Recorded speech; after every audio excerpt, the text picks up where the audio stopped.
I'm in a tug of war between my ego and its idea of what my life should look like and my soul. What steps do you feel like you took to write a different story that ultimately led to this gradual but undeniable transformation? Oh, what a lovely first question. I love that. I know people will look at me and go, oh, Verity's got it all sorted. No, it is a constant journey to manage myself because the more I feed me, the more I can give. What led to your writing? And I was like, that's weird. What just happened here? It was very clearly song lyrics. When I was crowdfunding, someone offered me all the money to give me a record deal and record my album. And I was like, but I'm halfway through this crowdfunding thing. I need to see if this works out. And I've never regretted that decision. So I think for all of us, you've got to listen to that little thing in you that says yes or no to opportunities and trust it. So much guidance comes from within us if we stop and we listen. Toast and Tea, where we have all the tea, tips, and stories, here to inspire you. Hosted by Little Norway's Toastmasters. Hi, everyone. Welcome to the podcast, Toast and Tea. I'm your host for today's episode. I'm honored to introduce our guest, Verity Price. She's born in Mutare, Zimbabwe, and has lived an extraordinary life journey that has landed her as the 2021 Toastmaster World Champion, on the TEDx stage numerous times, in films as an actress, and on stage as a singer-songwriter who paved her own way to not only creating the album, but selling it too. She has partnered up with organizations to give back, and today she continuously helps others as a presentation coach. Verity, welcome to the podcast. Thank you. It's so good to be here. So I remember after I joined Toastmasters in 2020, I watched your champion speech, and that was one of the first ones I've ever watched online. I had never heard about Toastmasters prior to that, other than from this girl named Annie on YouTube. And I was like, I need to work on my communication skills. So your speech was one of the first ones I saw online. And I do remember feeling a strong sense of warmth and inspiration at having seen you succeed at your dreams of becoming a wife, mother, and successful in your career. At the time, I was feeling called to create a similar change in my life. And your message was to write a different story, which deeply resonated with me, and I feel like the audience too. What steps do you feel like you took to write a different story that ultimately led to this gradual but undeniable transformation? Oh, what a lovely first question. I love that. So for me, it was a number of things, and maybe just to give context, by the time I found myself at rock bottom, and the rock bottom was created by my own ego, my own maybe delusions of grandeur of what life is meant to look like, and I'm meant to be promised this dream life, and if I don't have it, my life is a waste of time. And some people might feel familiar. But I really took that, I'd really taken that seriously on what life was meant to look like, and then not being able to be comfortable with what mine did look like. And it really was, I needed an attitude adjustment. And my dad's letter, in it, he was saying, your life is a book. If you're not enjoying the read, write a different story. But he also said things like, work on an attitude of gratitude, polish your goals daily, and watch for a miracle.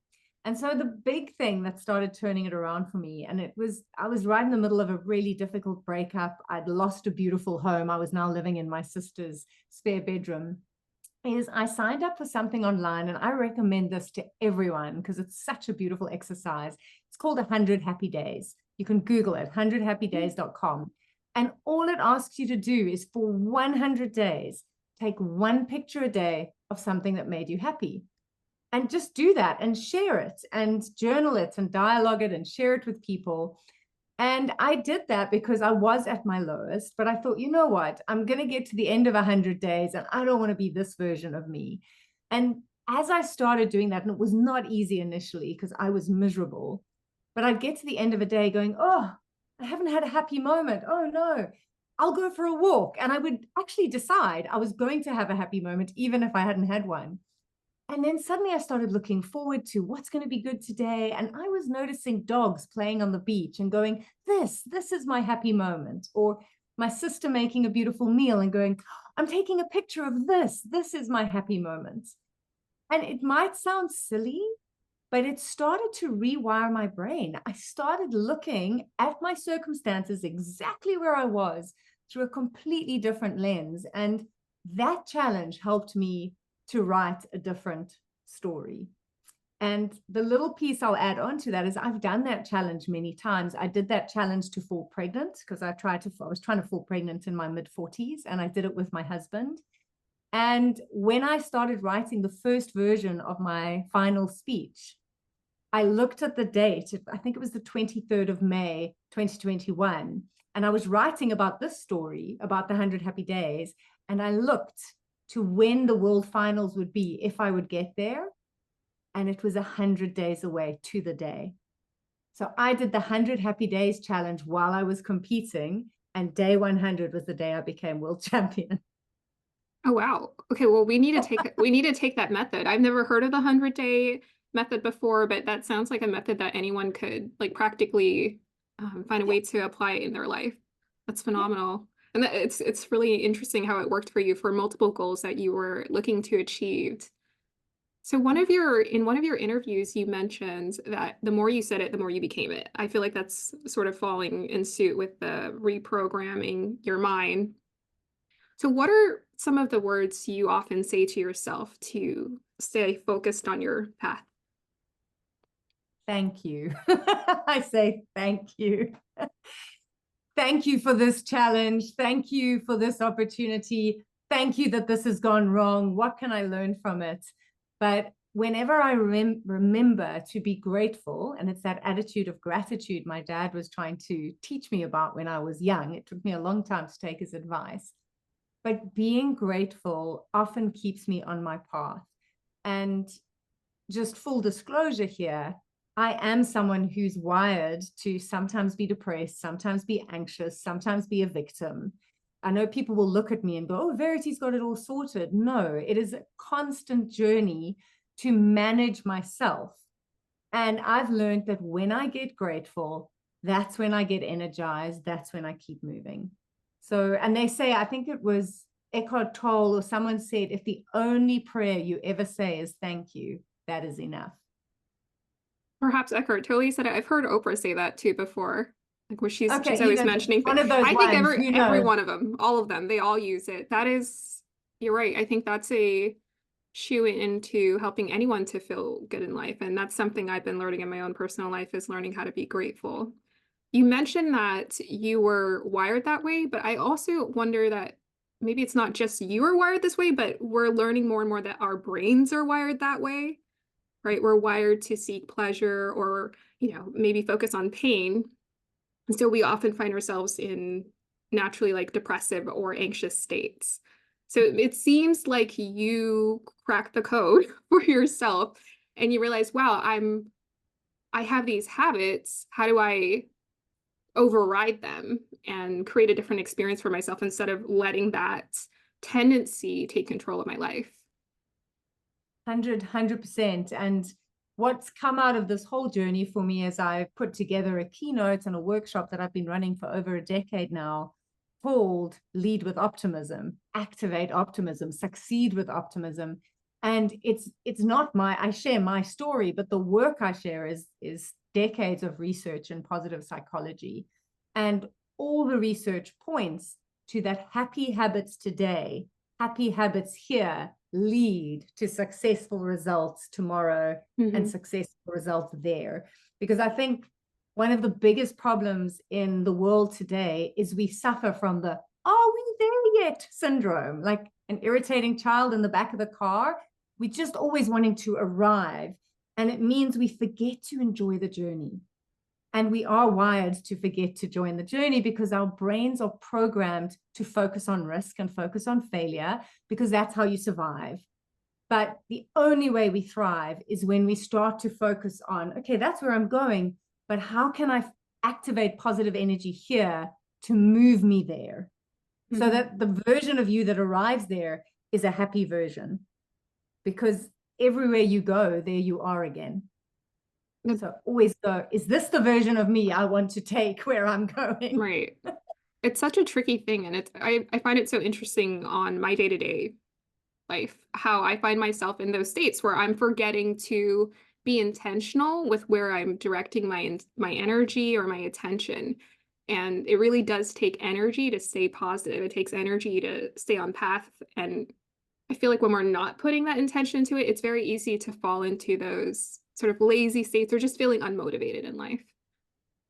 Yeah, very much so. And when I get busy and I get into bad health habits, sleep habits, eating habits, all that negativity starts to take hold again. Mhm. And I can stay there for a while. And I think and again, I'm just being very honest because I don't think we're honest enough. You can still be a high functioning person that everyone's looking at going, wow, you've got it sorted. And you can be at home crying into your ice cream going, oh, is this my life? And then it's a choice of going like, I don't want this. Like, what small thing can I do today that is going to get me back to that best version of myself? That's my constant journey. I mean, tomorrow I'm taking myself to a dance class. I've started this year going, what are the small things that I can do even when I'm busy that feed me? Because the more I feed me, the more I can give. So Right. yeah. Self-care. Self-care and just fun care, maybe a little bit of fun care, making sure Fun care. I like that. you find ways to carve out spontaneous moments in your life to have fun. Yeah. Yeah. Yeah. Very much so. Have you ever heard of the term toxic positivity? How do you feel about that? So I dated someone who was toxically positive, and I know how draining it can be if someone is always okay and always on. So I think there's a big difference between toxic positivity and hopeful positivity, realistic positivity, acknowledging things are tough. There's a lot of work that needs to be done, but I think I can do this. And this for me is a growth mindset. That toxic positivity can actually be quite fixed. It can be quite stuck and it can be hard for people to be around. So sometimes having a good cry and saying, I'm really struggling, and reaching out for help is not weakness. It actually takes incredible strength. And then you build hopeful, realistic positivity. I like that. And I think you're absolutely right. Like there is a way to go about it, and that's more healthy. Like a healthy positivity approach to things. So you mentioned your father passed away, or you have mentioned, especially in your interviews.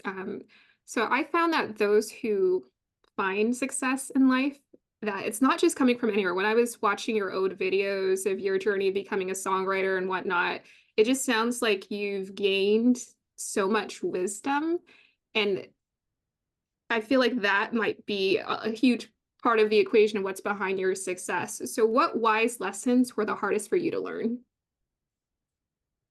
Oh, I think the one that comes to mind as you asked that question, and it came out of my music journey, I was desperate to be a pop star. I mean, you talk about Oprah, I wanted to be interviewed by Oprah. I used to visualize being interviewed by Oprah. I used to see my world tours, the Grammys. I mean, I wanted it all. And that didn't happen for me. I released an album, it got minimal radio play. Suddenly I was being invited to speak, which was not what I was trying to do, but I was being invited to speak on innovation because I had crowdfunded my album and no one had done that before. It was the early 2000s. And I really found myself like angry, going, I'm trying to be a singer. These people keep inviting me to speak, and now they're asking me to teach strategy and innovation. And this is not what I'm trying to do. And I don't know what the turning point was, but I suddenly one day just kind of stepped back and I thought, oh, I'm in a tug of war between my ego and its idea of what my life should look like, and my soul and its idea of its knowing of what my life should be. And when I let go of my ego's idea of what my life should be, and I started listening to my soul, that's when my life became successful, because suddenly I was speaking all over the world. I was teaching people how to change their thinking so they could change their results. And every now and then they'd say, can you sing a song? And I'd get to be a pop star for 5 minutes. But I had to realize the perceived failure in the music industry had all been part of opening me up to my soul purpose, which was to teach people about what was possible for them and to help them overcome their obstacles. So that's been one of my biggest journeys, because that's where the depression was. that's where the anxiety was, is my ego was so convinced. Where's my fairy tale? And it was a hard lesson to rewrite and write a different story, but that's what changed it for me. Oh, that's something I can deeply relate to as an artist. This is one of my old paintings behind me, but I was so sad. I'm like, okay, this is the one thing I'm good at for sure. I'm meant to be this world-renowned famous artist who's like, I'm going to succeed at this. And it wouldn't kick off. I tried selling in shows. Nothing would kick off. And on top of that, I was starting to feel a lack of motivation for myself and pushing energy behind it. It just felt like I was putting all this energy behind something that just did not want to move. So I had to redirect my attention. And I found Toastmasters and I found public speaking and communication. I was like, wow, this is my passion. And it seems like there's something growing here. So like you said, it's that thing with like listening to your ego and listening to your soul. Even now, even though I found more of my passion in doing this, I feel like the universe has a certain pace or a journey for me to go on where I'm having to experience those delays and detours. I'm 31 right now, but those delays and detours in my life where I just have to learn the lessons that want to be learned. Absolutely. And I think we create unnecessary pain for ourselves and so it's so hard to know, when are you meant to just be driven and hold the vision, because you hear those amazing stories of people who don't give up. And when are you meant to listen to all the doors closing in your face and go, okay, let me be graceful or have grace about this and go, what is it that I'm meant to do? And maybe the piece I can add here, I think there's a lot to be said for understanding your purpose. Deepak Chopra calls it dharma, this thing you were meant to do. And when you're very clear on what your purpose is, there's many things you can do that fulfill that purpose. And when I was journaling one day, I was like, what is my purpose on this planet? What am I here to do? And the thing I wrote was, my purpose is to show people what's possible for them. And then I was like, oh, I was trying to do that with my music. Oh, I do that with my facilitation. I do that with my speaking. And so it doesn't matter what I'm doing, as long as I'm fulfilling my purpose. I could do that running a doggy daycare if I felt that was fulfilling my purpose. So we put a lot of pressure on ourselves, and sometimes it's just your soul gets to express itself in different ways. Absolutely. Have you, so referring back to the funding, the crowdfunding that you use to help with your album, I was thinking about that. That's essentially like a modern day GoFundMe, right? Isn't that like what people do online, where they ask for assistance? Way before GoFundMe you were way ahead of your time. That's crazy. And I think that's what sort of sparked maybe the revolution, like the interviews, and people were so drawn to your story of how you crowdfunded your album. What sparked the inspiration for you to try that out? That was a very special coffee with my sister Kay. She's given me spare rooms. She's also given me a lot of inspiration.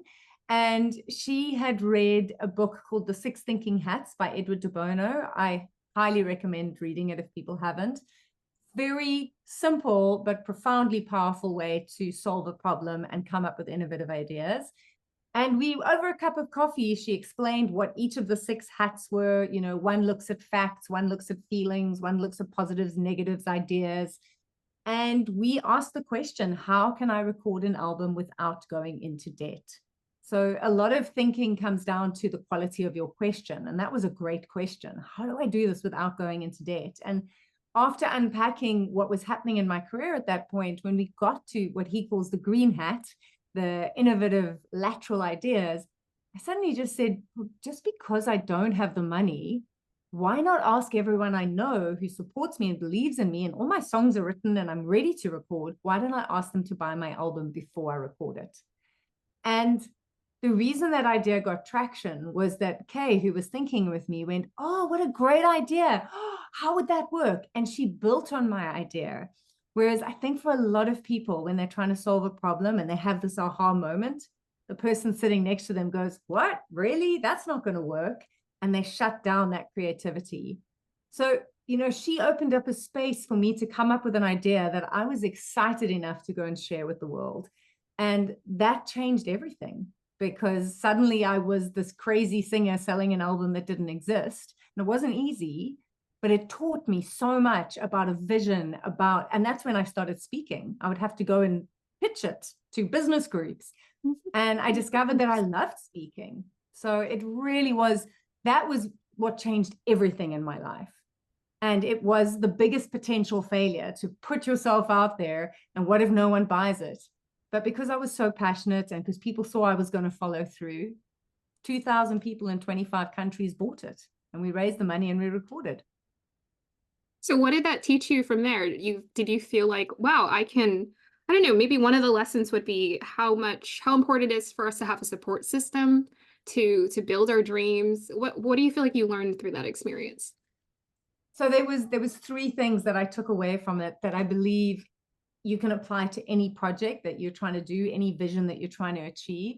The first was, you have to have passion, because if you are not like 100% passionate about your idea, it's going to be very easy to give up. And I find when there's true passion, that's when patience and persistence kind of come along for the ride, and you can keep going and changing and adapting as you need to. So that's the first thing you need. The second thing, you have to have community. The only reason my project worked was because people said yes to the idea, because my band was playing with me, because I had people helping me with the accounts. So I learned so much about the importance of community. And the second time I really learned that was when I was competing in the World Championships. I needed the passion. I needed the community. I had over 200 Toastmasters give me feedback on my speeches. They co-created my speeches with me. They helped me make them better. So community. And the third thing that you have to have is gratitude, because it's going to take longer than you thought to get there. But every time I remembered to get grateful for my progress, to get grateful for the support I'd had, that's what fueled me to keep moving forward. So those are the three things: passion, community, gratitude. Those are the go-to universal lessons, I think, the key to being able to succeed at anything. Thank you for sharing that with us. So when I started writing songs as well in 2019, and that was actually because I was depressed. I was going through my own personal struggles at the time and just lacking overall joy in my own life. So I used writing as a way to process whatever I was feeling. What led to your writing? Because I mean, it's not just your writing, because you do speeches, so you still use that tool. It's a huge part of your life. Yeah, so I think a lot of songwriting comes out of pain and questioning and trying to understand the world. Mine was very unexpected. It was on my 20th birthday, at the exact time I was born. We have a tradition in our family: at the time of your birth, on your birthday, you go somewhere and you reflect and you think about the year ahead. And so I was doing that on my 20th birthday at 4:15 in the afternoon. And out of nowhere, I had to pick up a pen. I was in my dad's car, actually, sitting on a beach, find a piece of paper and start writing. And when I finished, it just poured out of me. And when I finished, there was a verse and a chorus and a verse and a chorus. And I was like, that's weird. What just happened here? It was very clearly song lyrics. And they were super cheesy. It was advice to my 20-year-old self, saying, you've got to live before you die. You can't smile unless you cry. You can't fall unless you fly. You can't fail unless you try. It was good, cheesy pop lyrics. But ironically, I think that first song, which I never put to music, I think that has actually been the guiding motto for my life. I wrote that now, my birthday coming up in May, it will be 30 years since I wrote those words to myself. And I've had to live the opposites that are life, the sadness and the happiness, the failure and the success, and seen that all of it makes up the story of who I am. And trust that when you're in failure, it's moving you to success. When you're crying, the smiles are going to come. And that's been incredibly valuable to me. That's so beautiful. Wow, I love that tradition of going somewhere and reflecting during your on the day of you were born. That sounds so special. And it's very interesting because you're talking about those lyrics. That's what some of the lyrics were saying when I was writing them, because I needed that positivity in my life. So it was about, okay, you're the main character of your life, and this is the time to evolve, become the new you, right? So that's so interesting. Isn't that so interesting? Yeah. It's so therapeutic and maybe also mystical, right? How we hear those words when we need them most. And that so much guidance comes from within us if we stop and we listen. We're so busy listening to external voices and, myself included.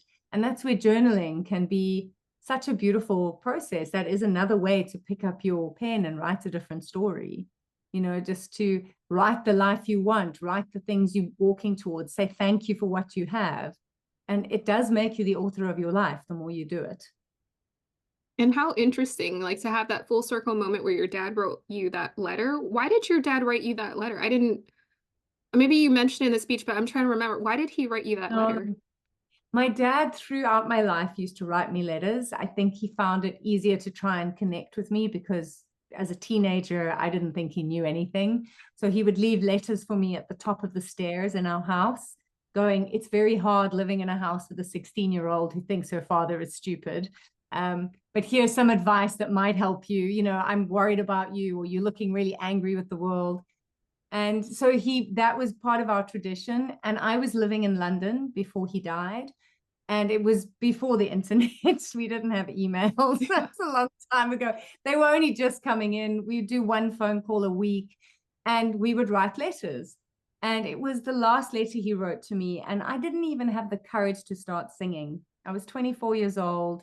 I was working a temp job in London, like feeling so angry that I was too afraid to, I had stage fright. So I couldn't even have the courage to sing.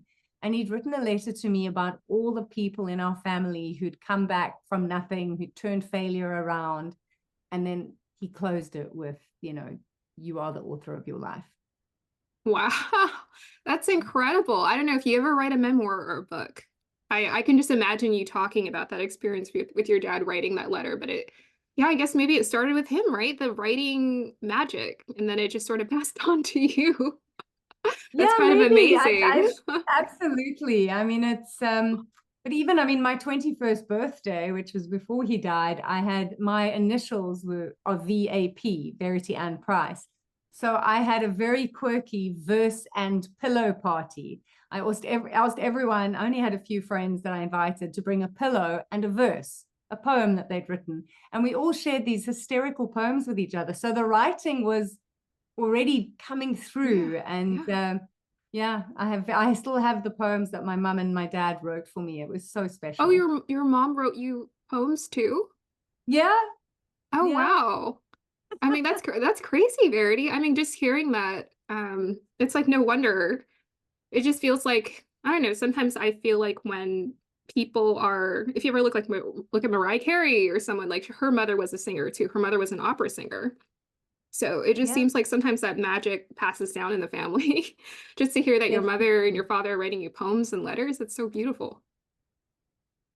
I know we should do it more. I think the digital age is taking away there's nothing that can really replace finding a box of handwritten letters and feeling the essence of someone. So I think for all of us, taking the time to handwrite something once in a while will mean so much more to someone than a text or an email or a voice note. Right. That's true. I'm kind of like, I like digital media. I do some content creation myself, and I'm kind of for it, but at the same time, there is nothing like when I'm in a room with Toastmasters and I'm talking to people and I'm engaging with humans. It's 10 times more exciting than having a Zoom chat or, like a conference call with everybody. It's a different experience.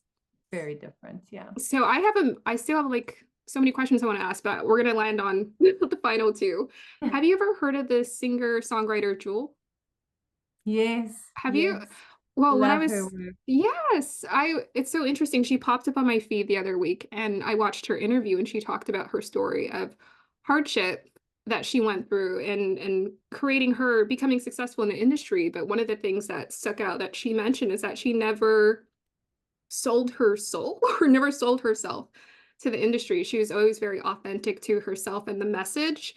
And she said it took longer for her to gain success. It was a little bit more difficult, but now she can sit there with this strong sense of gratitude at looking back at her journey and knowing that she made that decision to always stay true to her heart.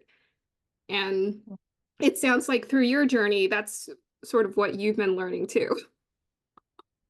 So spot on. And I mean, I can't tell you the kinds of opportunities I turned down as when I was younger if they weren't aligned with my truth. And, people go, you're crazy. I mean, I was offered a record deal in London. They're like, we're going to change your hair. You're going to lose this much weight. We're going to dress you like this. And I just knew that if I said yes, I would give away myself.